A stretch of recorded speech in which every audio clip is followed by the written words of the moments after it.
Back to pass goes Stabler. Looking. He runs. He's at the 15. He's thrown. It is a touchdown Raiders.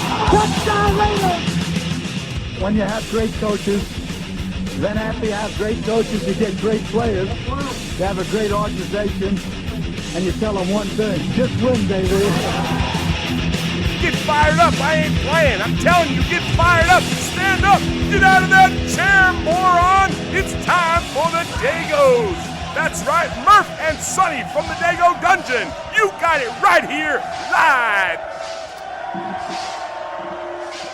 Welcome to another episode of Raiders Riportare. I am your host, Sonny. With me in studio, as always, is the other host, not my co-host, because that's demeaning. That means that I am the main thing. That means I am the driver of this, which I'm not. I will claim that as long as we're successful, but in the chance this fails, he is the other host of the show. His name is Murph. Give him a round of applause. What's going on, Murph? Not too much, Sonny. Thanks for having me back in the Dego Dungeon once again for another fantastic episode of Raiders Riportare.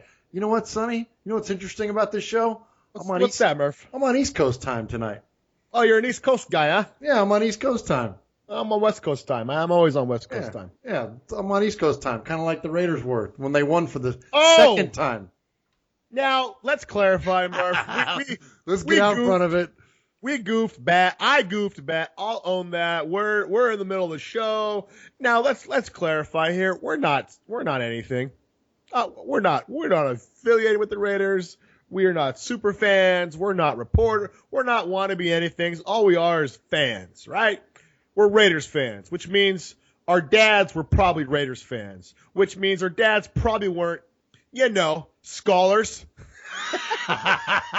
So, which means that's one way to put it. Which means we got dropped on our head once or twice as youngsters. Which means our dads never got arrested together.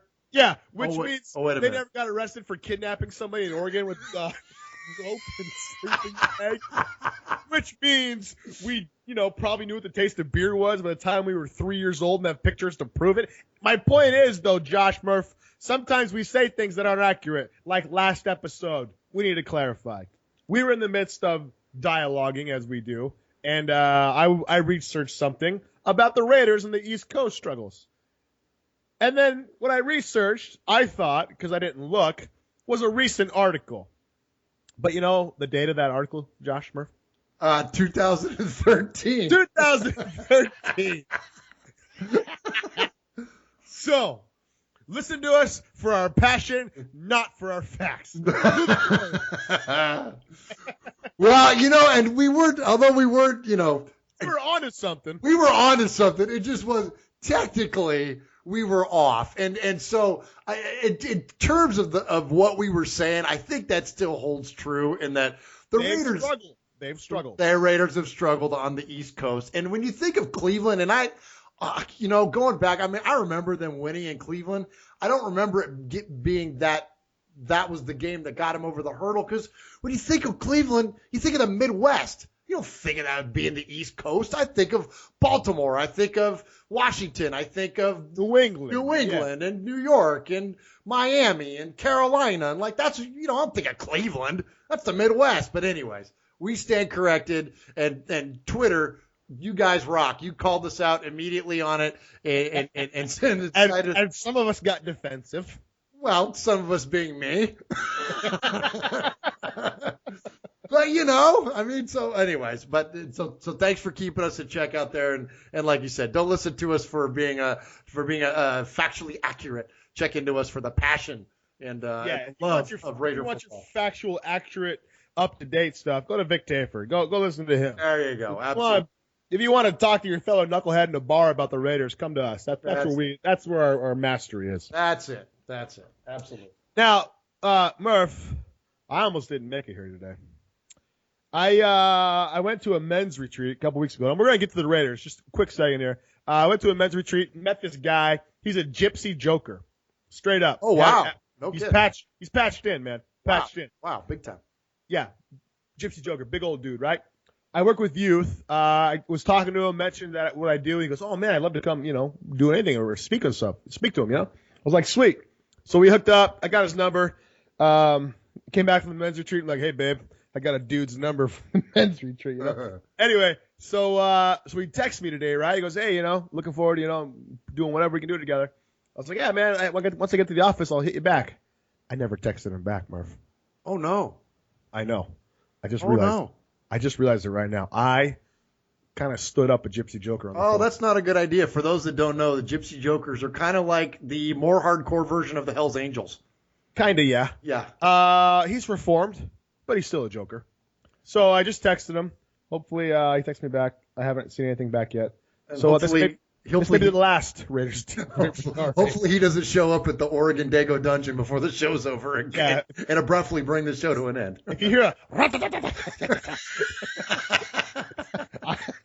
I'm out of here. Anyway, moving right along. We are the Degos, Raiders Riportare. Find us on iTunes, Libsyn.com, all those fancy things. Okay, enough said. Murph, did you hear Howie Long this week? Did I hear Howie Long this week? Not exactly maybe what you're inferring to, so enlighten me. Well, you didn't hear what Howie Long said that set apart Raider Nation. No, I didn't. I missed this. Oh, boy. Here's the problem I'm having, and I don't want to beat a dead horse, but it's starting to happen every week. And it's the same thing that you have with the whole stupid freaking Republicans and Democrats, right? No longer do we look at smart common sense makes the most seemingly worthwhile objective. We don't look at truth no more. We don't look at anything no more. All we look at is blindness, what allegiances we have, and that's it. And anybody who comes against that, we hate. It's ridiculous. Here's what happened. Howie Long, 56-second statement about the Raiders moving to Vegas. Multiple times in his statement, he says, "I wish the Raiders would stay in Oakland. I wish the Raiders would stay in Oakland." He wishes the Raiders would stay in Oakland. Okay. And then he comments and states, "But if they can't, the Vegas thing seems like a nice way to go because you need a stadium." True.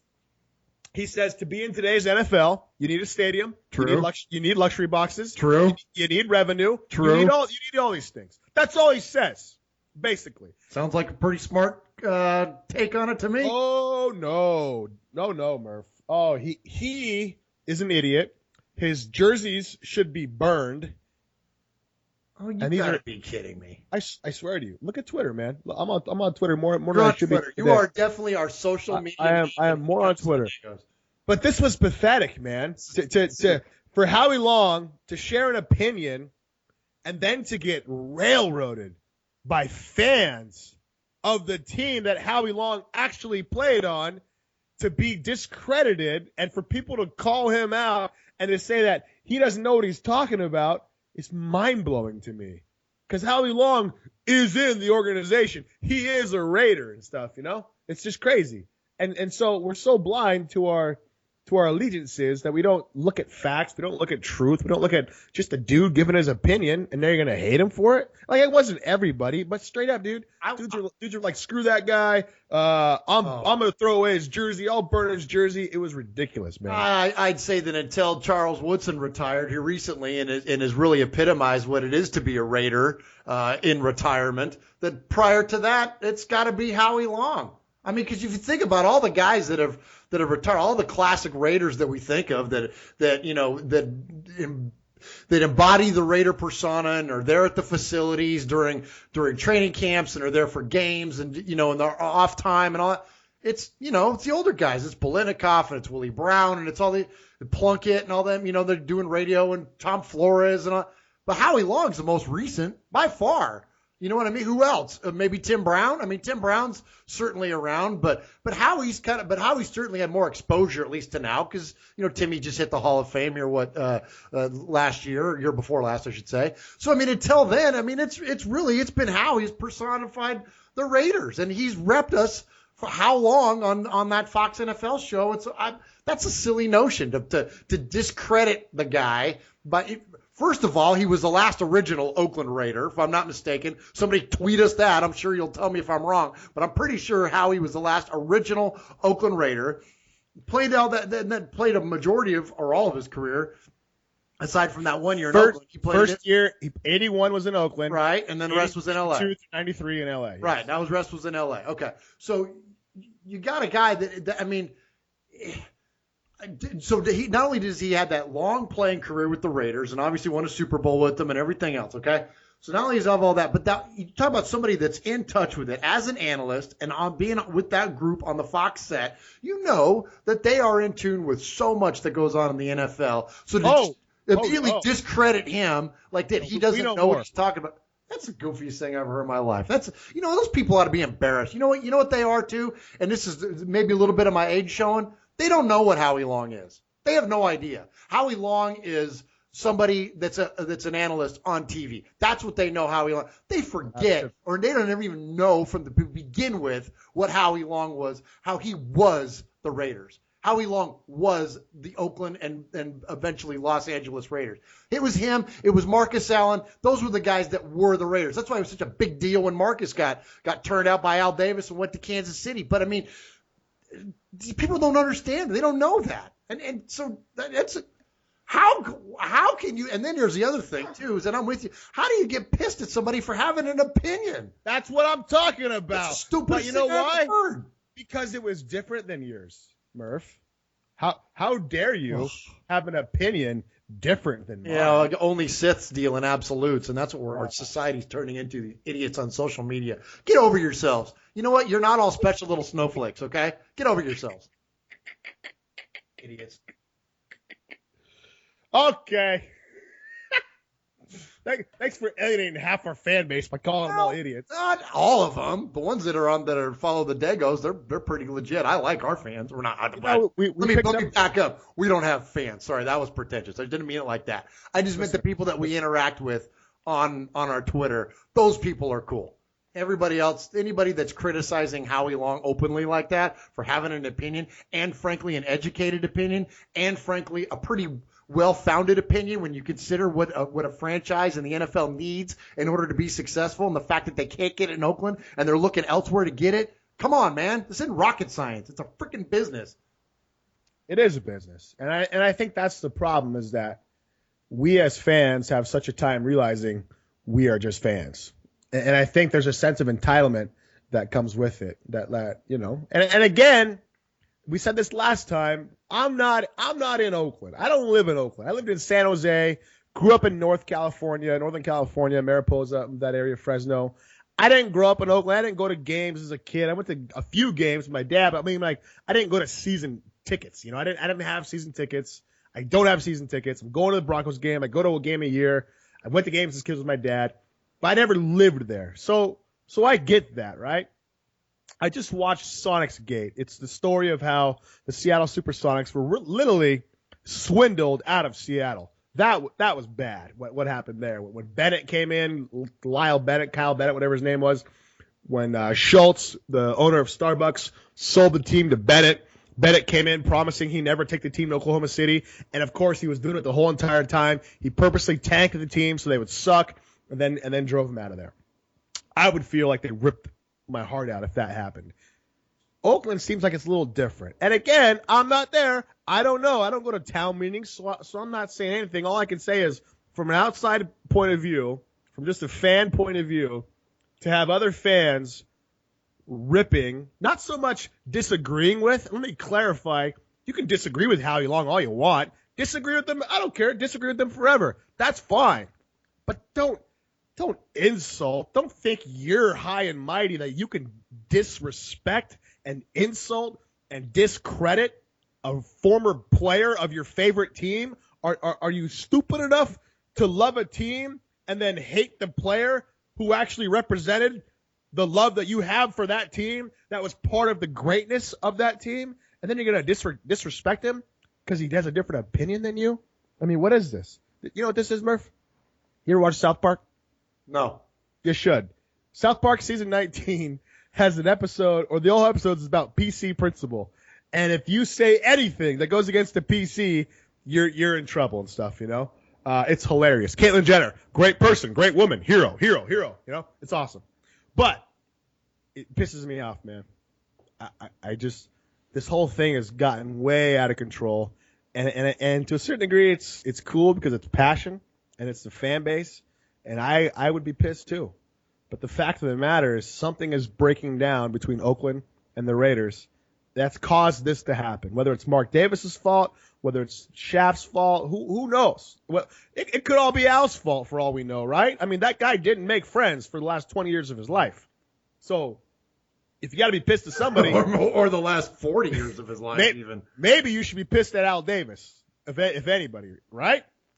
I mean, he's certainly accountable for a lot of the things that, you know, some people are quick to dismiss and pin it all on Mark Davis because Al's been gone for however long, 4 years, 5 years, however long Al's been gone. But if you don't think that there's long-term ramifications for the behavior that he had, like, I don't know, suing the NFL, yeah, you don't think that there's long-term ramifications to that, and then I think that you're not thinking with an open mind on this stuff. And that's the thing that's sad to me is that you know I don't want to get all philosophical here, but it's becoming instead of a black and white issue, I'll call it's becoming a silver or black issue. Well, it's not. There you go. You know what I mean? Like there's a middle ground there, though. It's like, yeah, you don't, like you say, you don't have to agree with Howie Long. You don't have to agree with anybody. You don't have to agree with us. No. But to be so dismissive and to say that someone's an idiot or that their opinion, heck. Howie Long's opinion matters a heck of a lot more than ours does. It's a heck of a lot more educated than ours is. Yeah. You know what I mean? It's just that's goofy. And then now I get it why I saw you respond to somebody on Twitter that referred to Howie as overrated. Gee, that person must have had double-digit sacks 3 years in a row in the NFL. You know what I mean? They must have had more because I think in those 3 years Howie had, I'm looking at it right now, he had 35 sacks in 3 years. So that person must have had at least 36. Because way overrated. Yeah, way overrated. Shut, way overrated. Goofy. Telling you, man, it's getting crazy. All right, let's move on to fun stuff. I want to camp real quick. All right. Let me just camp real quick. Camp it, and then let's stick and move, man. Let's stick and move. I agree. All right, we have listeners in Australia that are way past their bedtime. This is true. We picked up Russian Federation, which is pretty awesome, if you ask me. Yeah. And we picked up Australia. Which is pretty awesome. We're now on 3 different continents. Props to you guys if you're listening to us again. Thank you for tuning in. Is that can we start saying welcome to our international show? We are international. We're global, dude. Straight up. We're global. We're global. We're across the globe. Yeah. We have punctured communism. Rodney Peete and Ronnie Lott. Rodney Peete and Ronnie Lott. Those are the guys that are interested in doing this deal, right? For Oakland. Which is cool, right? Which is great. This is they're part of an ownership group that wants to invest in this is the Coliseum City thing, right? This is the project for the shopping malls and the entertainment venues and all that kind of stuff that's going to go along with a new facility for the Raiders to play in at the Coliseum site. Is that what you're referring to? Correct. Okay. God bless them. I hope God bless them. Yes. I hope it gets done. Yes. I sincerely hope it gets done. But let's not pretend Rodney Peete and Ronnie Lott are Raiders. Nope. Rodney Peete played 1 year for the Raiders. Do you know what year that was, Murph? Oh, my God. I'm going to go 89. He's not that old. That was his rookie year. Oh, okay. Well, I just always think of Holly Peete, his wife. She was pretty hot. Probably still is. I'm going to say 94. 2001. You know how many? Well, let me finish. Okay. I was going to say I would say 94, but after thinking of it a little bit further, I'm going to say 2001, right before Aaron Brooks. Yep. You know how many passes he threw that year? 6. You know how many completions he had that year? 1. You know how many yards he threw for that year? 4. You know how many blanks I give about Rodney Pete's opinion? None. Was any of that right, by the way? Because if it was, that was pretty cool. No. He threw 0 passes for 0 yards, for 0 touchdowns, for 0 completions. Oh, okay. Rodney Pete never threw a friggin' pass for the Oakland Raiders. But he must have had 36 sacks, if his opinion. Moving on. You know Ronnie Lott? Yeah, the Niner. Yeah, the guy who what did he break his pinky or had his pinky cut off in a game? Yeah, I have much respect to Ronnie Lott, his playing career, even though he was a stinking Niner. But let's not pretend he was a Raider, though. What, 2 years? Thank you. Much like Jerry Rice.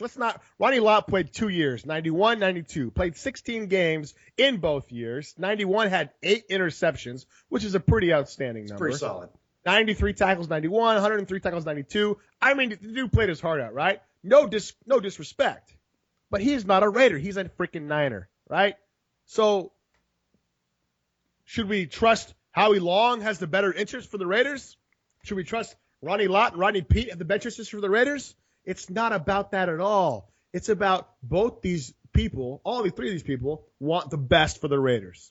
Well, and let's not pretend though that there's not a financial investment involved. Well, of course there is. Pete too, and you know what? And that, frankly, to me, even though Howie to me is obviously much more of a Raider, but I will trust somebody's financial interest before I'll trust their, whatever loyalty to an organization, or whatever. Because if anything the NFL has proved us over the years is that the money is what talks, and the money ultimately goes. And, hey, look, and like you said, if these guys can put something together that's a viable, option for the Raiders to stay, of course we would support that. But that doesn't mean that that's the only option, and that doesn't mean that we got to hate on everything else just because that. You know what I mean? I agree. All I want to say is Ronnie Lott and Rodney Pete played 3 seasons for the Raiders combined. Howie Long played his whole entire career for the Raiders, Oakland and Los Angeles, from 81 to 93.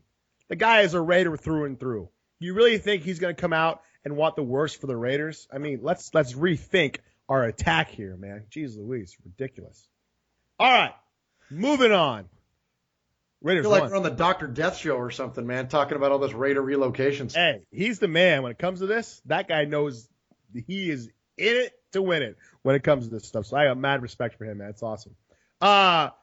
Raiders won, Murph. Did you pay attention? Did you happen to catch that the Raiders right now are actually playing football? They're doing the best they've done in freaking 12 years, 14 years, and all we can talk about is F. Howie Long. Give me a break. What'd you think of the game? I thought it was amazing. I thought it was absolutely incredible. I thought the Raiders did absolutely everything that they needed to. I still are missing a little bit of that killer instinct. I mentioned it last week against their game against the Titans. Still missing a little bit of that ability to just absolutely put a team away. And with the turnover late, with the fumble, and I know it's on a rookie, and so I'm not gonna beat this drum too heavily tonight, but still looking for that ability to just kind of put a team away. But outside of that, I thought it was phenomenal. I thought there was the positives way outweighed the negatives of that game, and to do it on the road against a tough opponent who, regardless of who they played, they're still 3-0. It's still a team that has represented the AFC in the Super Bowl, a couple of times since 2000, and winning them both. I mean, I thought it was a very good win for the Raiders. It's not quite a statement win. It's not anything that's going to define our season. I'll argue against that. Okay, well, that's fine, and I'm interested to hear your opinion. I wouldn't call it a statement win yet, but I think it was a very, very good win. I think it was very important for the team's morale. I thought that it was important for their own confidence and in themselves to be able to win a game like that, because as we know, that's typically a game that our Raiders, since 2002, they would usually lose that game. That's when they would typically tap out after giving up the 2 touchdowns, in quick fashion. I forget how many minutes they were apart, but when they gave up those two quick scores, when Steve Smith, I think it was Amerson, he straight up punked out there in the open field and stiff-armed him and showed him to the ground and took off. I mean, we mentioned it last week's show that we were going to expect a physical Steve Smith, and we certainly saw that. And I don't care how old that dude is, he can ball, man. He's amazing. And so, but after all that, the Raiders didn't fold up, man. They stayed after it and ended up, obviously scoring late and winning the game. And I thought the defense showed up when it needed to.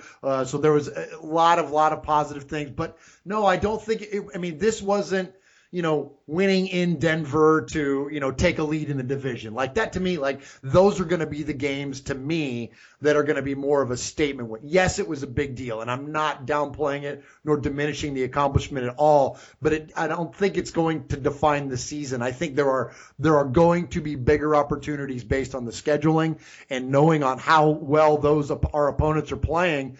Those are going to be the statement wins for us. Winning in Denver, they look unstoppable, man. I mean, goodness. Blasphemy! Blasphemer! They look good, dude. They look good. They look good. Tell me why you think it's a statement win. Okay, I will. Smart face. Here's why. Hey, listen. Just because I have an opinion doesn't mean that there isn't other ones to be considered. Burn you at the stake. May you wake up tomorrow with your eyelashes removed. Hey, when you're sitting here making your statements, I'm just gonna be like Trump and sit behind you going, wrong. Yeah. Oh, there you go. Wrong. I never said that. Wrong. Oh crap! Let me miss my tax returns. Okay, here's why. Did you see Alec Baldwin as Trump, by the way? That was pretty funny. It's good. All right, sorry. Here's what I think about the whole Baltimore Ravens thing. The Baltimore Ravens game. I made a post on Reddit after the game, and I said, but the title of it was "Not This Team, Not This Year." How many times have we watched a Raiders game get blown up in the fourth quarter?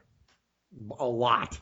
I'll give you an answer. Well, that's the ones that didn't get decided in the first 6 minutes of the first quarter. Yeah, the ones they didn't blow in the first half. Yes. When they actually held the lead in the second half over the last few years, how many of those games did they end up losing? I'll give you a hint. The number is higher than the number of passes Rodney Pete has ever thrown for the Oakland Raiders. All of them. We watched it happen in Atlanta a few years ago. Remember? God. We were up big. And Palmer was that Asante Samuel that picked him off and took it to the house? I don't know. I blacked out. It was. I blacked out from anger. That was awful. From anger. Oh man. But we watched it live. We literally watched it live, right? We watched that soft shell defense playing a man 3 deep, whatever they were doing. Let them march down the field. We've seen this happen over and over and over again, right? I was driving down from Seattle. Didn't get to watch the game. I watched it later on replay. I listened to it on the radio. You know what? Listening to games on radio is kind of fun. It's kind of fun. Yeah. Especially when you're driving a long distance and you can put your headphones in. You don't have to hear your kids or your wife. It was great. They all fell asleep. I was listening to the Raider game. I was tweeting. It was amazing. I still stayed on the road, Anyway, when Steve Smith scored that breakaway touchdown in the fourth, I was like, oh, man, we just gave up a quick score. I was like, dang it. I was like, now we're doomed, right? I started thinking, because I've been a Raider fan a long time. I don't know nothing else. As soon as Steve Smith scored that touchdown, because remember, we went up. There was only one score in the third quarter, Joe Flacco's touchdown run, right? That was the only score in the third quarter. And then within a span of 5 minutes, there were 3 touchdowns scored, right? So Flacco scores the touchdown. They missed a 2-point conversion, which how big was that, by the way, right? Yeah. Crabtree comes down, scores that touchdown from Carr. We're up by 9. I'm like, all right, sweet. We're up by 9, fourth quarter. Defense has been playing good. Ravens haven't scored, a lot of points. They've only scored 12 for the first 3 quarters. I'm like, okay, good. We're in shape. Steve Smith, breakaway touchdown. I'm like, oh, crap. I was like, here we go. And then what happens next? Boom, fumble on the 20-yard line. Or I think it was the 16. So now they're all of a sudden right there. They're in the red zone. 4 plays later, boom, touchdown. We're down. 27-21. At that point, I was like, that's it. We're done. That's it. Ball game. Yep. I was like, I have seen this story before. I have watched this play out numerous times before. And I said, we're done. But you know who didn't say we're done, Murph? Jack Del Rio and Derek Carr and Michael Crabtree. His name rhymes with Eric, and he's the opposite of a truck. That man. He's franchise, bro. Oh, shoot, dude. Talk about a leader. Oh my gosh. I had this moment. I'm driving down the road. I'm going about probably 123 miles an hour. I'm clinching the wheel, you know. I'm double fisting it 10-2. You know, my fingers are sunk into the steering wheel and stuff. You know, and I got the radio full blast in my ears. My wife and both my kids are sleeping, and I'm just zoned out. You know, I'm weaving in and out of traffic and stuff. And as I'm driving through traffic, I hear Derek Carr down the middle, Derek Carr on the side. I'm weaving in and stuff, you know, like I felt like I was like the football traveling down the football field and stuff, you know. Derek Carr's leading the drive down the field. But no, what I really thought was, I thought of my father in the 70s when, you know, they listened to the games a lot more on the radio back then. They still had the TV and stuff, but radio was a thing of the past and stuff, you know, and man, and it was Bill King too, man. Oh yeah, and the way the announcers did it and stuff, you know, it was just I was there, I was picturing it, you know, and it was so intense, and not having something to watch made it almost more intriguing, you know, because I asked so many different questions in my head and stuff, you know, but man, to hear the announcer talk about Derek Carr driving us down the field, and then that last play to Crabtree in the back of the end zone, and at first he goes, "Oh, he didn't get in. Crabtree didn't get in." And I'm like, "No!" And then the other guy goes, "Yeah, he did." And I'm like, "Sweet!" And then it came back that he got it. And then it was just, oh my gosh, you know. And then it's back to, oh great, we're only up by a point. It's 3 points. Yes. That field goal kicker, yes. You know, that guy's a stud. F. Tucker sucks. Oh my gosh, dude! As soon as I'm like, all I could think of is that if he was going to have the attempt to kick that, I was just going to start spamming that George Carlin bit. But you know, I'm thinking we're done. I'm thinking we're done again, right? I'm such a Raiders fan. I know this script. I've seen it play out numerous times, but it didn't, man. Our defense stepped up when it needed to and made the stop. And then I came home and watched the fourth down play that who broke up? Reggie Nelson. I mean, it was the thing of beauty. And so when I made my post on Reddit, I said, not this team, not this year. What I meant by that was they're different, man. This team is different. They're winning close games. We have lost close games for 15, 16 years. We're winning close games. And that, to me, is a sign of a good team. If you think about week 1, 35-24. 2-point conversion, we won. Week 2, we lost 35-28. That's a tip ball away from us winning or losing, right? Yeah, against a team that hung 48 on supposedly one of the best defenses in the NFL. Yeah. Hello. Oh, my gosh, man. You know, how good does it make you feel every time you see the Falcons throttle somebody? It's like, wow. Killing it right now, right? Yep. But we beat the Titans 17-10, a one-score game. We beat the Ravens 28-27, a one-point game, right? We're winning close games. The script is starting to change. We have a quarterback who can lead us down the field. We have receivers who can get open and make clutch catches. Not just Cooper, not just Crabtree, but Seth Roberts is emerging as a stud. Sure, he's certainly a red zone threat, man. My gosh, that guy's – I think at one point during the game they said the Raiders were 10 of 11 on red zone tries. And, like, how many times have we seen Seth Roberts in that situation, man? I mean, Roberts is stepping up. He sure is.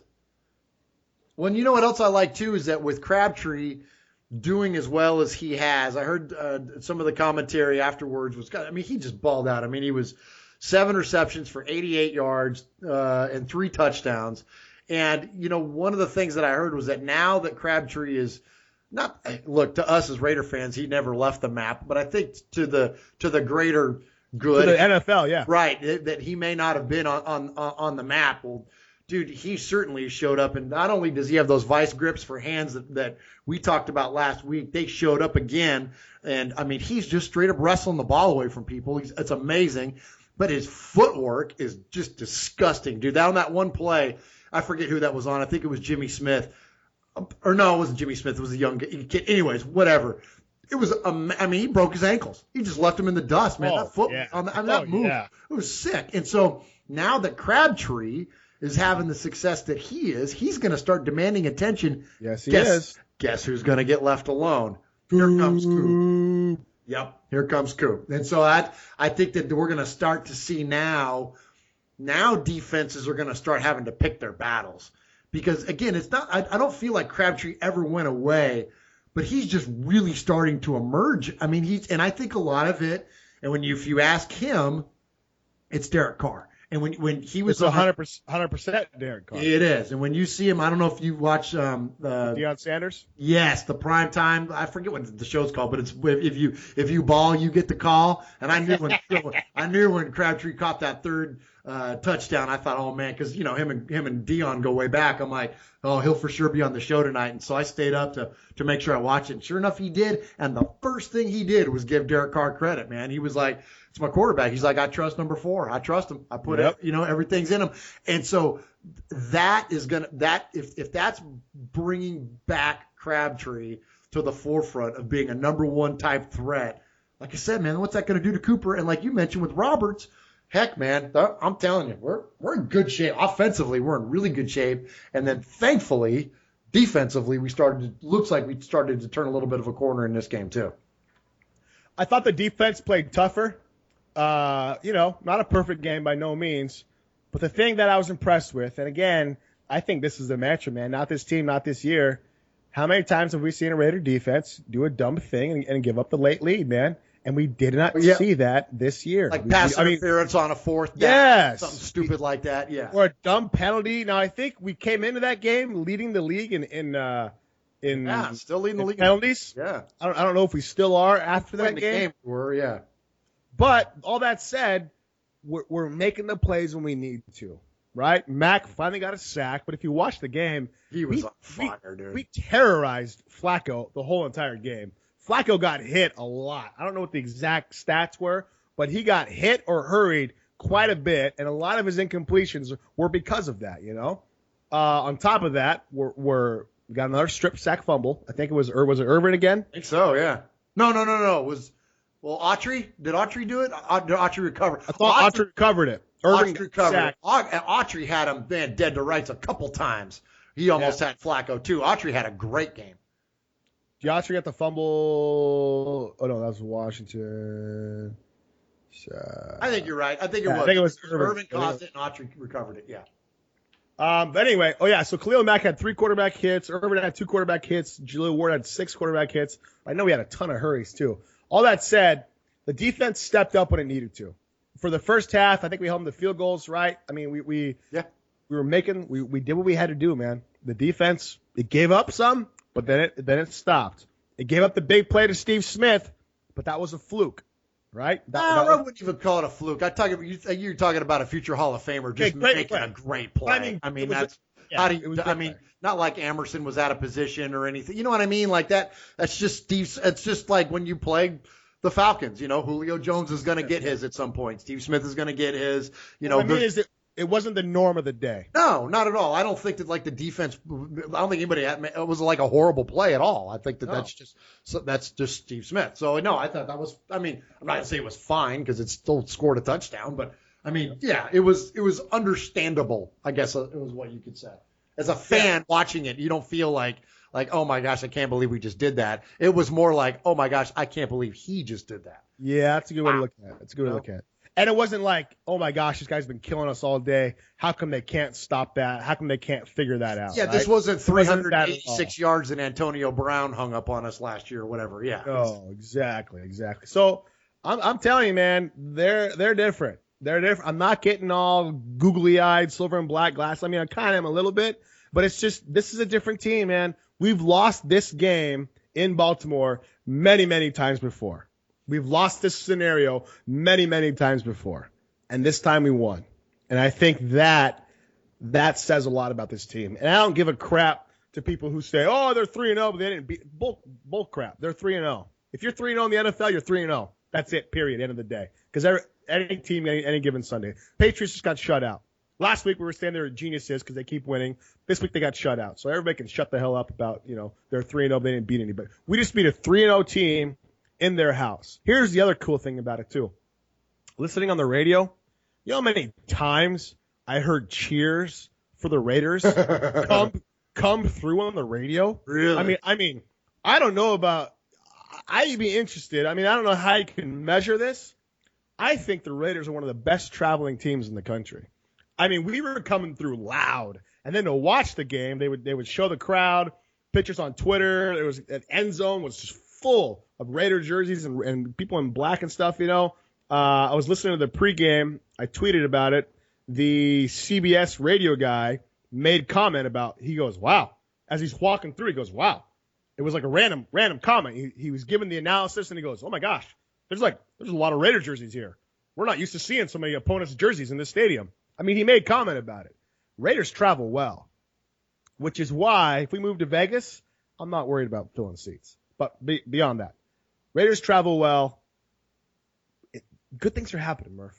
I'm excited. I'm hyped. I don't know. I think it was a big game, man. I think it was a huge game.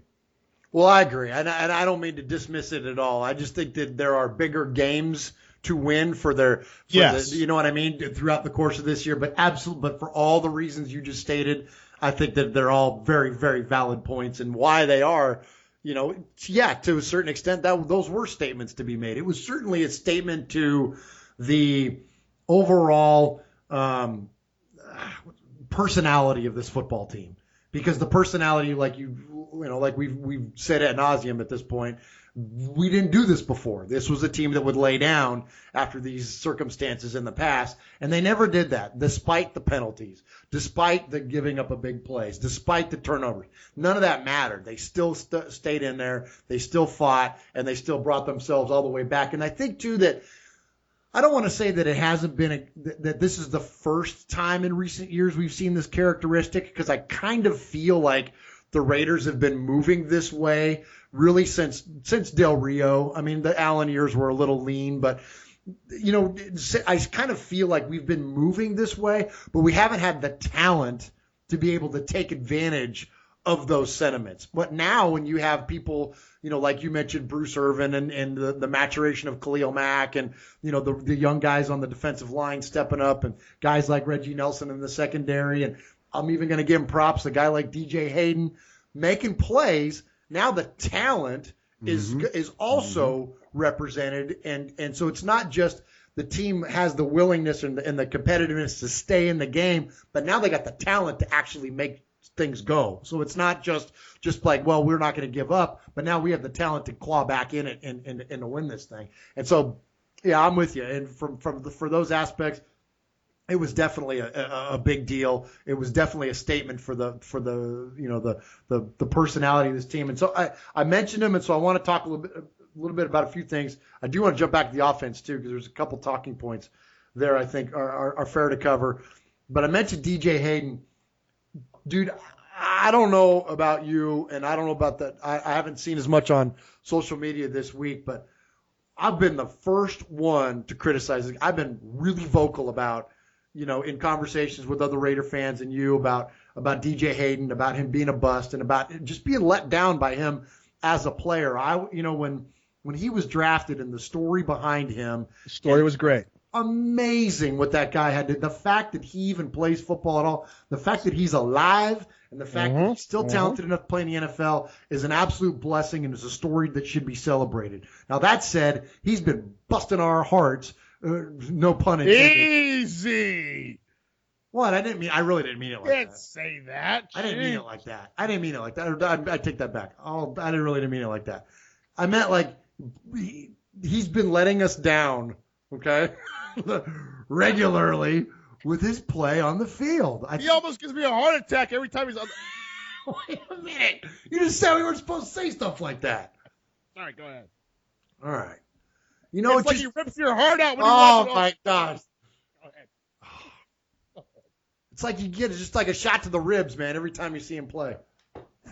Okay, go ahead. All right, so sorry, lowbrow humor. We love DJ Hayden. We love DJ Hayden. This is what you get when you listen to a show like ours. All right, so anyways, that said, I've been very critical, and he does. His play has been like, you see, if it's a pass interference, and you see him blow coverages, and you see people outrun him, and it's just like time after time after time, and it's just like, my gosh, what is this guy doing on the field? But here over the past couple of games, playing in the slot, he's done a really good job. And the thing that I've noticed most about him, And the thing that I really like is that he is a really good tackler. And I used to always give him crap and be like, yeah, well, he had to be a good tackler because he's always giving up completions. But he's pursuing ball carriers, and now he's making plays on guys that he isn't necessarily covering. And I think that's pretty cool. On that one, that last play where him and Nelson, really knocked the ball loose, but it was Hayden. It was right there. And so I think that he's to be commended. And we've seen a lot of players over the years switch secondary positions, switch from corners to safety and safety to corner. Nnamdi most famously was a safety and then started playing corner. Dude, DJ Hayden could. I mean, look, I know it's a lot different. You got to know assignments, and it's not just like it's not like Madden where you can just turn him into a safety and let him go. But if he can embrace the mental aspects of being a safety and being able to read the offenses and things like that, the dude is physical enough, is what I'm saying. He's physical enough to play safety. Like, he's pretty damn good at tackling ball carriers. So major props to him. Like I said, I've given him a lot of crap over the years, and I hope that he continues this stride towards becoming, there ain't no shame in being a good nickel corner. The way that the NFL is played nowadays, there are a lot of 3 and 4 and 5 wide receiver sets, and you need a good nickel corner. It's absolutely a necessity. Look at the success that Tyrann Mathieu had before he turned into a safety. He was a big-time nickel corner guy, and in fact, he's even most recently said he wants to get back to playing more playing the slot, playing that slot receiver. So if that's what DJ Hayden ends up being, is it worth the number 1 draft pick? I don't know, but it certainly will fill a big time need for this team. And as a team playing in today's NFL, I think it's great. Great for the Raiders and great for him and a great story. So major props there, despite my tasteless jokes. He's, I agree. He's come out of nowhere and all of a sudden is a tackling machine. He was 5th on the team in tackles this last game. He had 6 total, 4 solo. But he's not just making tackles. He's hitting fools, dude. Yeah. I mean, he's laying lumber. For his, he's not the biggest guy in the world, but he's throwing his body out there and stuff, which is pretty impressive. And I love that, man. I mean, if you think about it, the Raiders embody second chances. I mean, that was their identity in the 70s, right? They picked up the guys no other team wanted. They picked up the castaways, right? They picked up the has-beens. They picked up the roughnecks. That was their identity for so long, was the redemption guys, man. And if Hayden can fight through all the criticism, fight through all the controversy, fight through the bitter fans for picking him number 1 overall or number 1, for our pick, whatever, dude. If this guy can ball, he can ball, and we got to love him because he's a Raider. And he's been balling, so I've been loving that a lot. Another guy I thought was impressive for simply one play was Darren Bates. You know who Darren Bates is, Murph? Yes, vaguely, but yeah. Okay. Not like I don't know like his bio or familiar with him very much like his college. What position does he play? Linebacker. What's his number? I don't know. Where was he? I don't know. Oh, 50. That's pretty impressive. I don't know. 50 something. Well, he's not 51. He's not 52. He's not 53. 56. Yeah, he's 56. Okay. You know where he was born? No. Memphis. Oh, nice. Did he play at Memphis? Auburn. Oh, Auburn. Okay. Anyway. Yeah. Okay. The play we mentioned earlier, the play with Steve Smith, where Steve Smith took it to the house, caught it. It was like a 52-yard pass, wasn't it? Something like that? Something like that. Yeah, it was big. Yeah. You know who caught him at the end? Oh, wow. Yeah, no kidding. Yeah, it sure was. Bates. Sure was, yeah. I thought it was James at first because Corey James is fast. Fast. Because we all know because Madden. That's how we base our speed. Everything on Madden. But I thought it was James, and I looked back and go, no, that was Bates, dude. Bates has wheels. I mean, he overtook, and maybe I forget who it was, but it was a defensive back. He overtook the defensive back to almost catch him at the goal line, He has wheels. He can fly. I mean, Steve Smith, old, he's lost a couple steps, but still, for a linebacker to catch him, that was pretty impressive, dude. That's pretty strong. That's pretty well. That's the special teamer in him coming out. Yeah, you know what I mean? That's those guys. That's what they're built for, is to fly down the field. So I think I like to see him more in the lineup. We just got rid of Heaney. I don't know if you've seen today. Smith and Heaney were both placed on injured reserve. I saw that, and I have that on my list of things to talk about because I think that it fits back into Number one, the Corey James discussion is that Monster. sixth rounder out of where? Michigan State, or where was he from? Colorado State, I think. Colorado State. Thank you. Yes. I mean, a little bit undersized, a la C.O. Moore, a la Ben Heaney even. But, man, what do you got, like 15 tackles or something goofy like that? It's like, 26 or 21 in the past 2 games. So, yeah, Corey James is a monster player. And, yeah, he's going to be one of those late-round gems, hopefully. So I thought that was great. Joseph showed up again, too. Again, speaking of tackling, which is something else that I think this is – We never did well. We never did well. That's why it's standing out to us, right? Because we never had guys that could tackle consistently that weren't named Charles Woodson. So it's nice to see that. So, okay, with Heaney going on IR – and Lee Smith going on IR. And I'm sad for Lee Smith. I hate to see that. He is a good guy. He is a stud, and he's like a sixth lineman, man. The guy is just an absolute monster. I didn't like seeing his involvement in the offense the way that they were, but whatever. That's aside from the point. I hate to see the guy go down the way he did. But now, so that opens up 2 spots, right? Immediately on the offense, and somebody just got let go last week. So do they bring him back? No, because he's already working out for Bill Belichick, dummy. Well, I know he's working out. He worked out for a handful of teams, but I'm wondering if they if they want that one back. I mean, Lee Smith, that's what Reese does. That's what our guy does. And we didn't talk about it last show. It happened right before we went to air last week, so we didn't really talk. You need to mourn. Go ahead. I do, man. He's just one of he to me, as we mentioned, talked about Howie Long, epitomizing what it is to be a Raider, the way Charles Woodson epitomized what it is to be a Raider. Since Marcel Reese has been part of this organization, he has absolutely epitomized what it was to be a Raider, the loyalty, the commitment to excellence. He had, a reverence for Al because he was one of Al's guys. He was the kind of a player, that Al recognized something in him and gave him, like you said, that redemption story, that chance to make something of himself that, despite all the dysfunction that Al had late on in his life, you still saw glimpses of that genius. And you saw it in a player like Marcel Reese, a guy that it was a kind of a funky-sized wide receiver at Washington, bulked up and ended up playing fullback and was one of the deadliest mismatches there was in the NFL. I mean, when you saw, some of the plays that he made in, 2012, 13, 14 in that stretch, I mean, it was plays it was unheard of that fullbacks were doing that. And then he would line up as a tight end, as an H-back, he tailback, put him in the slot, split him out. Guy was all over the field. And so I thought it was a testament to not only to Al, but a testament to Reese because he recognized, or because of his recognition that Al gave him, he just had this, a major amount of respect for Al. And when Al passed, he was the one that kind of carried the torch of Al's legacy on the field, wearing the Al shirt and tucking up his jersey and showing that before, in warm-ups and when he took the field on player announcements. I just think that Marcel Reese, to me, was what it was to be a Raider, aside from how fun he was to watch play. But he just epitomized what it was to be a Raider. So when you see a guy like that get let go, yeah, it kind of stings a little bit, and not to mention that, we got to meet him.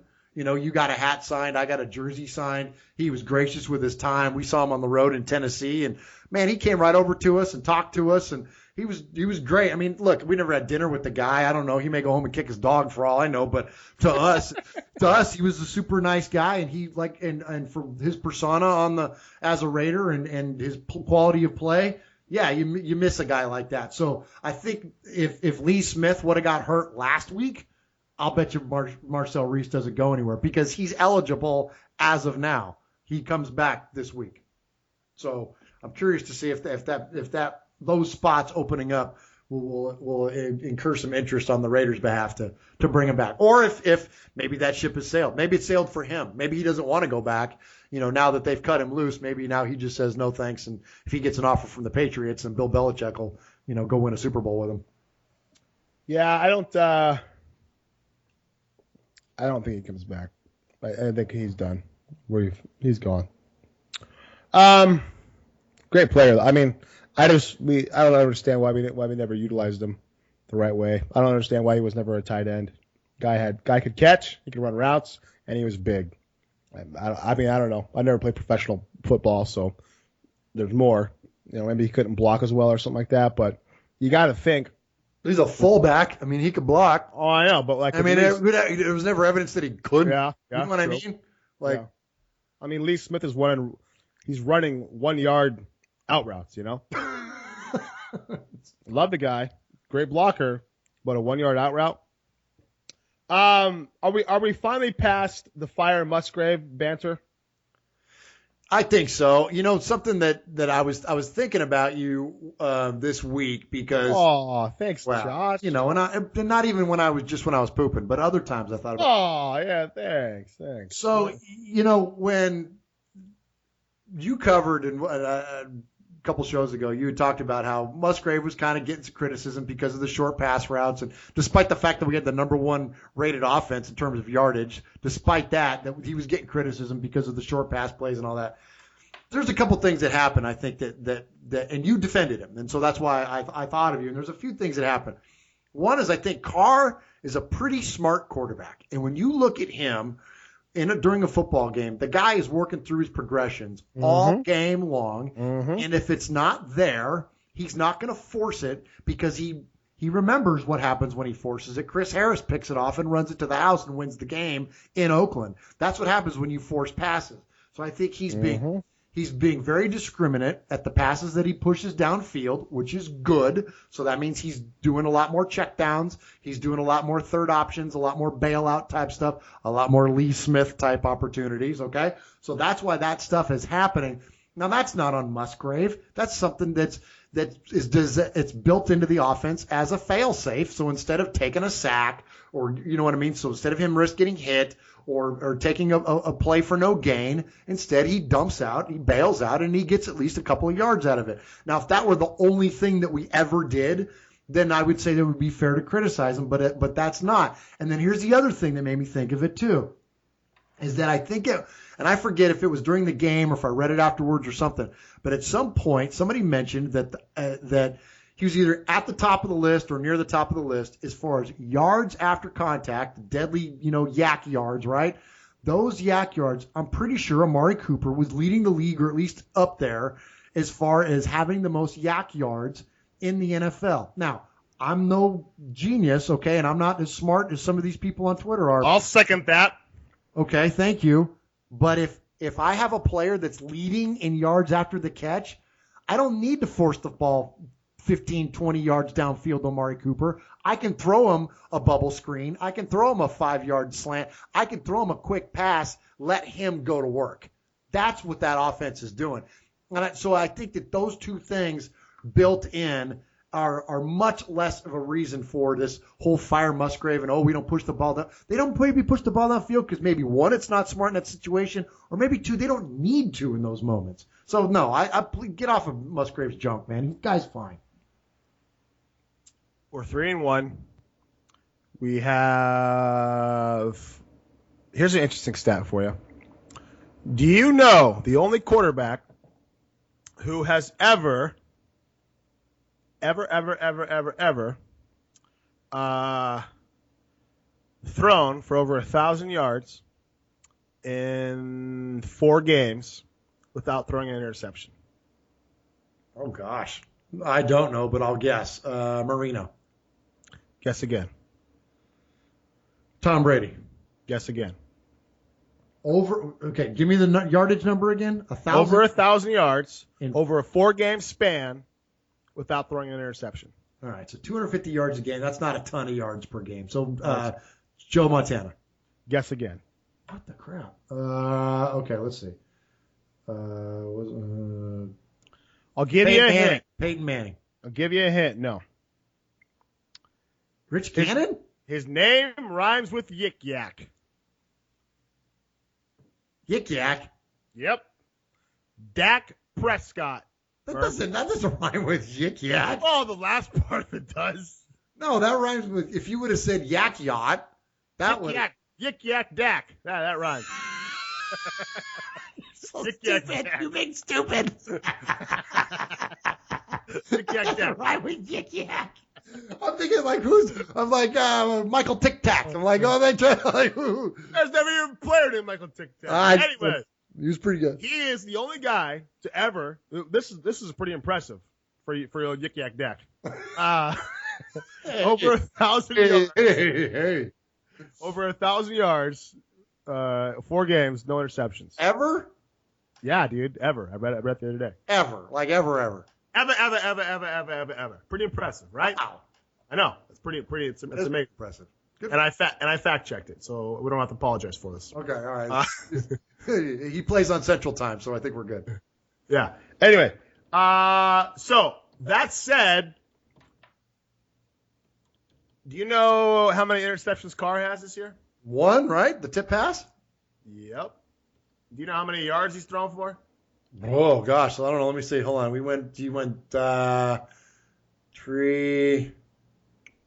4, 5, 6, 7. I'm gonna say 800 yards. 800 yards is what you say? Yeah. Um, You don't have this readily available? Come on. I know. I probably should have it readily available. Oh, yeah, he has 1,066, Is it that many? and he has 1 interception. Was that interception his fault? Yeah, you could debate. You could debate. It's debate. You could debate. It's debatable. It's an okay interception though. It's not like it wasn't a dumb pass. Oh, I'll take it all day long. Trying to make a play. Yeah, he's good. He's thrown 1 pick through 4 Really? games. He's over 1,000 yards already? That's crazy. Yes. He's thrown let's see, he's thrown over 140. Looks like 150 attempts. I mean, the dude's balling. So he's close. 4,000 yard season. That's MVP caliber. Now listen. I'm not trying to call me MVP. I'm just saying that if he throws for 4,000 yards and 4 interceptions, how many touchdowns does he have? Like 16? Right now? Oh, he has 7. He has 8. So he would have 32. Oh, I was way off. What am I thinking? Yeah. He'll have 32. Yes. Well, anyway. So if he was 32-4 at 4,000 yards, easily. that's an MVP type season. Easily. Anyway, all that said. I say 16. I don't know what I'm smoking. Sorry. All that said, It's late. He almost did something again that nobody else has ever done. Dak Prescott, right? I totally lost my train of thought with all this. What the hell were we talking about before? Musgrave. Oh yeah, Musgrave. So you're gonna tell me You'll get quality analysis like this, folks, on other Raider podcasts. You're gonna fire the guy. You might get technical aspects on how to paint your face. Oh yeah, big deal. You're gonna fire the guy who freaking has helped command an offense that has 1 pick that's almost done something no other team has ever done in the history of the NFL. You're gonna call for this guy's head still, and people are like, "Well, he goes soft. In the 3rd quarter, we didn't step on the throats." Yeah, I agree. We're not stepping on throats yet. That's not play calling; it's execution, man. We're not stepping on throats. Because you know what? You want to here. If we're gonna get into finger pointing and name calling and accusing people, Latavius Murray. Yeah, we're looking at you and all your crooked eyes. I'm done. He's killing. I don't know which one to look at. I guess you look at the. He can't find the hole. He has no which hole to run through. He can't. Oh my gosh, man! Trent Richardson's got better vision than this guy. He's killing me. Stevie Wonder can find the hole better than him. Oh man, I'm telling you, man. I like Tate Trey, but man, every time I watch Washington and Richard run the ball, or Richard, whatever his name is, dude, Washington reminds me so much of early MJD, man. Yes, it's big, great. Yes. bulky, quick, and gets to the hole. I mean, that guy's a stud, dude. I'm with you, dude. And I think that if Murray doesn't get it together here in the next game or two, the 2 rookies are going to take over. And because they have return value too, which Murray doesn't have. So, I mean, I don't think he's at any risk of, losing his spot on the roster anytime soon, but he's certainly going to lose the playing time. Because why? He's going to lose touches. He's going to lose touches. And let's also not pretend like he's got the greatest hands when it comes to catching either. And I think it's Richard is Mr. Dropsies as well. So that means Washington is going to get those reps. That means Washington's going to be on the field for when we start running any of those swing passes, any of those bailout routes that we're talking about that Carr throws. It ain't gonna be Murray. It's gonna be Washington. It's gonna be catching those. And yeah, I know the fumble was ill-timed, but look, he's a rookie, man. That's what rookies do. Not a big deal. You know what I mean? They won the game, and he'll move on from it, and he'll get better. Dude, I'm with you. I think that Murray He's dangerously close to losing his spot. This guy was a 1,000-yard guy. Was in the Pro Bowl. What's he doing, man? 3 yards. Well. He's averaging 4.3 yards a carry. His longest is 22. Right? He's averaging 43 yards a game. He has 40 attempts. Right?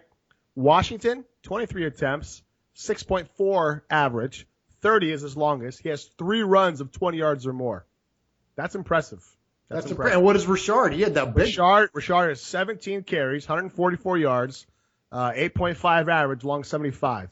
But you take away that 75-yard run, and he has 16 carries for 75 yards, averaging about 4 yards a carry. So pretty legit, man. I agree. Both those guys are legit. At a minimum, they're equal to Latavius Murray. I mean, I want to see them in the lineup more than Murray at this point. I do too. I'm already there. I'm with you. Not giving up on Tay Train. Sorry about the eye comment, but step it up, bro. Because what I like to see though, more than anything, is the competition. It's that. Yes. That's gonna drive it, right? Murray's gonna go, dude. I might lose my spot. I better step my game up. That's gonna make him better. Washington is gonna be hungry. Richard's gonna be hungry. It's gonna make those guys better. And at the end of the day, it's gonna make our team better. You think that maybe that's what got Murray in trouble? Is that lack of, that killer instinct, pressure, whatever you want to call it, competitive, motivation. I mean, is that what got him to the spot that he was? I mean, when he broke out in that game against Kansas City, he had, he was running for Darren McFadden. You know what I mean? And then when McFadden left, did he pull the "I'm the man" card? You think that there's a little bit of that he thought he's got his spot, and then and then here comes these two guys, here comes these two rookies, man, that are, they're catching them. They're catching them quick. So I don't know. I think it'll be interesting for sure. I mean, and then last part of that too, while we're talking about the running game, is that I want to again give props to the offensive line. Those guys, I'm so impressed with that offensive line. They're just beasts. And you know what else too I like about them is that not only you don't see a lot of scrappy offensive line play that's not dirty. So there's a difference between the Kyle Turleys of the world and the Richie Incognitos of the world, and you know what I mean? You get those Taylor Lewan, there's guys out there that kind of play up to on that edge and then kind of cross the line sometimes as far as, being dirty players. The Raiders are scrappy and they play over that line at times, but they're not dirty about it. Watching Osemele, I love that guy, man. He's in people's face. He's pushing after the whistle. Like he's all up in their business, man, all game long. I love it but he's not doing it. He's not, who knows what he's saying to these guys on the field, but from what it appears like, the body language and stuff, it's not inflammatory. He's not, you know what I mean? Like it's not lowbrow, unlike us who take the lowbrow joke. It doesn't seem like he's just fiery, man. I love that. That's what you want to see in your offensive line, right? And I think that's what's breaking open and blowing open a lot of these holes that these guys are now running through that Washington and Richard are taking advantage of, is that, and maybe it has something to do with their size, because they're able to just kind of squirt in there, where I see when Murray runs, like he's so far upright, like he's got that high pad level, and I'm not trying to be, Merrill Hodge over here, but it just seems like he just runs too far upright and he kind of runs into the pile where those guys kind of dig their way in. Even when they're stopped at the line of scrimmage, they kind of have a way to, like you said, like MJD used to do, just kind of bowling ball their way in there and push the pile a little bit or fall forward. I don't see Murray doing that, and frankly, you don't see a lot of big backs do that anyways, unless they're Eddie George or something, So anyways, I'm with you on the guy. Our running game and our offensive line, man, it's amazing. It's just they're great. They're playing complementary of off the passing game, and one is opening up opportunities for the other, much like the pass rush is opening up opportunities for the secondary. There's just, man, we got a lot to be excited about, man. It's been a long time. This is great. I know. We're already over an hour, and I still have like 4 or 5 things I want to talk about. It's ridiculous. So we gotta cut it off here. But a couple things I wanted to mention real quick. Cooper has no touchdowns on the year. Does that worry you? Only because he's on my fantasy team. But he also has 6 catches of 20 or more. I like that a lot. And he has 115 yak yards. Yeah, exactly. See, there you go. And I think as long as that stuff's going on, then that's what's important. Is he converting crucial third downs? That's what's important. I look at him like when we talk about Khalil Mack, the numbers will come. the touchdowns will come. I'm not, and I don't think he's worried about his numbers either. This is something else too. Isn't it amazing that we have this kid that's this talented and he's not a diva? No. He's not, and whether you want it, whether you like the players or not, whether it's healthy, whatever you want to call it, however you want to define other players' behavior. When you look at a Steve Smith, whether it's that in-your-face, gritty, physical type guy, or it's Odell, where he's playing with emotion and this incredible skill set. He's an idiot, though. Okay, all right, but that's my point, though, is that there's wide receivers typically, one way or the other, have some sort of a very large personality, right? And all of them, unless they're Megatron, or there's only been a few of them that are like bigger, that are these that will put up these types of numbers and not be some sort of heck, even Antonio Brown, one of the best players in the league. The guy's Dancing with the Stars, and he's twerking in the end zone, and he's a big personality. Right? Not Coop. Cooper didn't even smile till like this year. That he doesn't do. He wouldn't say SHIT if he was standing in a pile of it.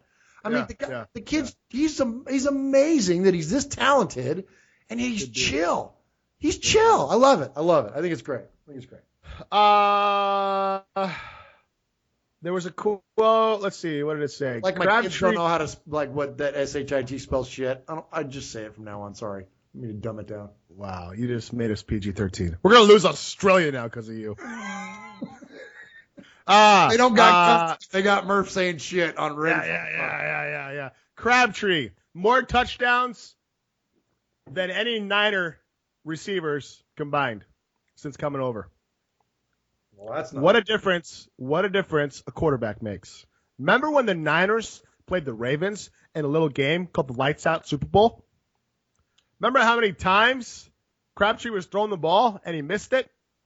Remember when Crabtree against Seattle being called a mediocre receiver? Now you got Primetime calling up Crabtree because he's balling his freaking face off, dude. I love it. And here's the other thing I love.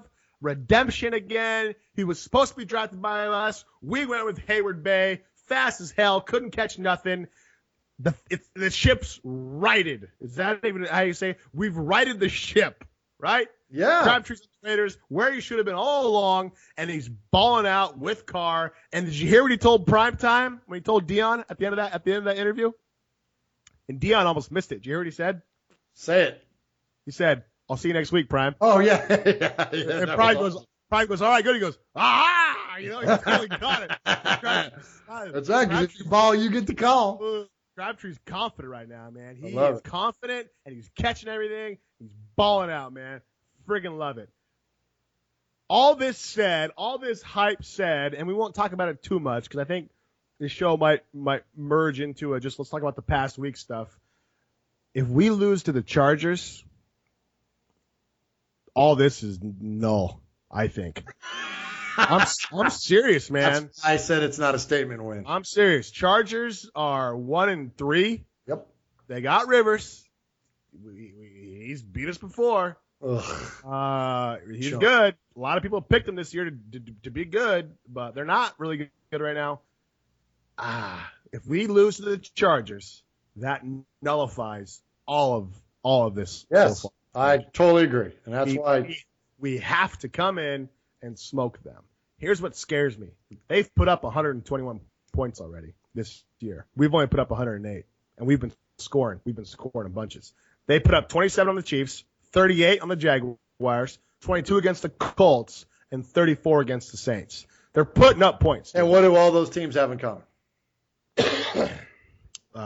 Bad defenses. There you go.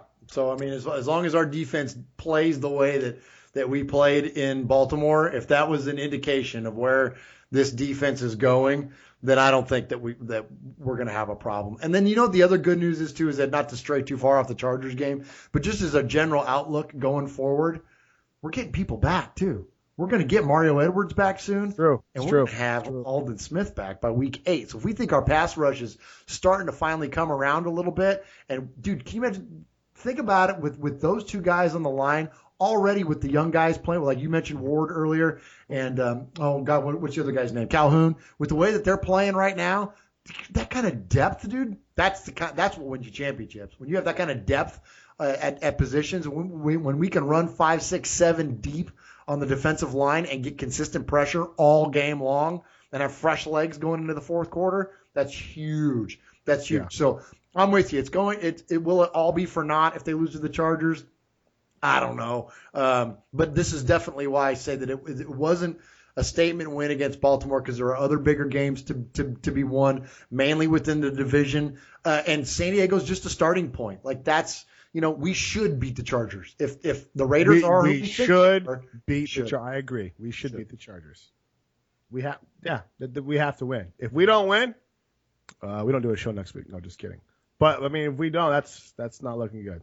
A couple other things real quick. Derek Carr currently leads the NFL in percentage of times he gets sacked per throws, or per, like, I think 100 yards or something, like per 100 attempts or something like that. 1.29%.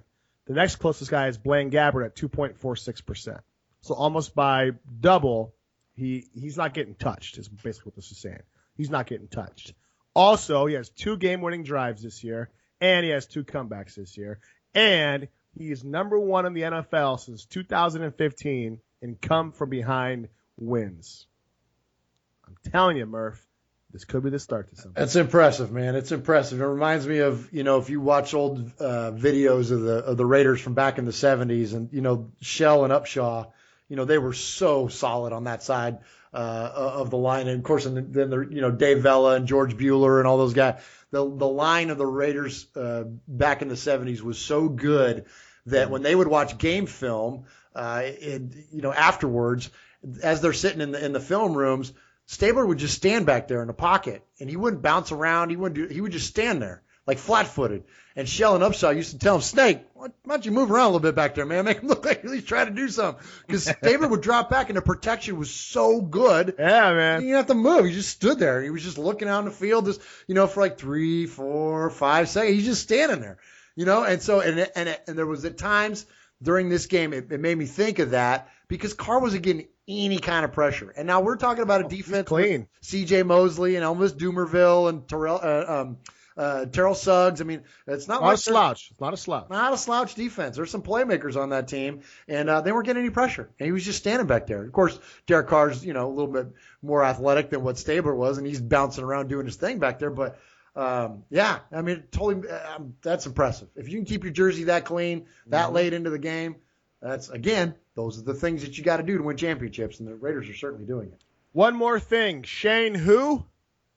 Oh, Marquette King rules, dude. Love that guy. Is he not the best? Did you see his Ray Lewis dance? Oh man, that's what I'm so cool. Hey, you know what? That's where there's our diva. Marquette King's our guy with the big personality. I love it, dude. I think that it's what a Raider. You know what? You want to talk about guys that epitomize what it is to be a Raider? That's what it is. A punter that's probably the most athletic guy on the team. You know what I mean? And has a big personality and not afraid to show it. And I've been impressed with him since he came on board. Going back to when we used to do the old show, and Shane Leckler departed for Houston, and the first thing we said was, we got this young kid. He's a boomer. It's only going to take him a couple of years, and this guy's going to be one of the best in the NFL. And the only knock against him back then, if you remember, was that Janikowski was pissed because Shane Leckler wasn't going to be around to hold for him anymore. Mm-hmm. And we got over that awful quick, didn't we? And then now look at this kid, man. He's awesome. I love him. I think he's great. You there? All right, Murph, we're out of time. Passionate show. Love it. There's about 4 or 5 other things I want to talk about, man. I know. We'll be here all night. My mantra this year is not this team, not this year, man. I think this team is different. I think this team has turned a corner. I think we're still way early in the season. I'm not even saying we're making playoffs just quite yet, but this team is different. We're winning games. We weren't winning before. Derek Carr is a franchise quarterback. He's not making mistakes. Our defense is starting to gel, which is what I said the first show after week 2. Give it time. Don't bring anybody in. We put in new pieces. We put in Joseph. We put in James. We're starting to gel. I'm telling you, man, it's exciting. But all that said, if we don't beat the Chargers, we're a different tune next week, man.